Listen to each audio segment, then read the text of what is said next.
நல்லா கவனிங்க. கோலியாத் வந்து கத்திக்கிட்டே இருக்கான். அவன் கத்துறதை கேட்டு பயந்து ஓடி போய் ஒளிந்த கூட்டம் ஒன்று.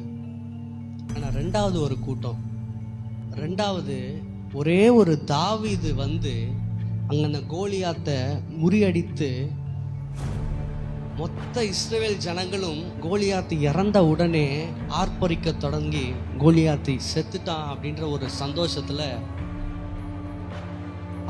ஆராதனை செஞ்சாங்க, தேவனை உயர்த்தினாங்க.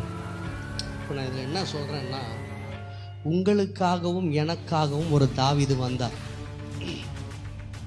எத்தனை பேருக்கு புரியுது நான் சொல்கிறேன்?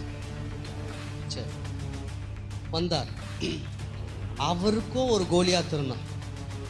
அந்த கோலியாத்தை தலையை மாத்திரம் இல்லை, எதுவுமே பண்ண முடியாத அளவுக்கு அடித்து நசுக்கி போட்டு வச்சிருக்கிறான். சூப்பர். ஏன் தெரியுமா பிரச்சனை? நாம் நிறைய நேரம் தாவீதை விட்டுட்டு கோலியாத்தை தூக்க ஆரம்பிச்சிடுறோம். ஆனால் அவன் செத்து போயிட்டான், ஒன்றுமே கிடையாது, தலை வெட்டப்பட்டு துண்டமாக கிடக்கிறான். பக்கத்தில் பார்த்து சொல்லுங்க, துண்டமாக கிடக்கிறான், ஒன்றுமே பண்ண முடியாது.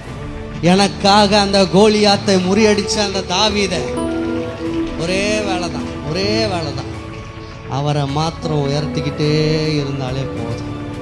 அல்லேலூயா. இப்போ சொல்லுங்க, கோலியாத்து வர முடியுமா? முடியாது. பக்கத்தில் பார்த்து சொல்லுங்க, கோலியாத்து செத்துட்டான்.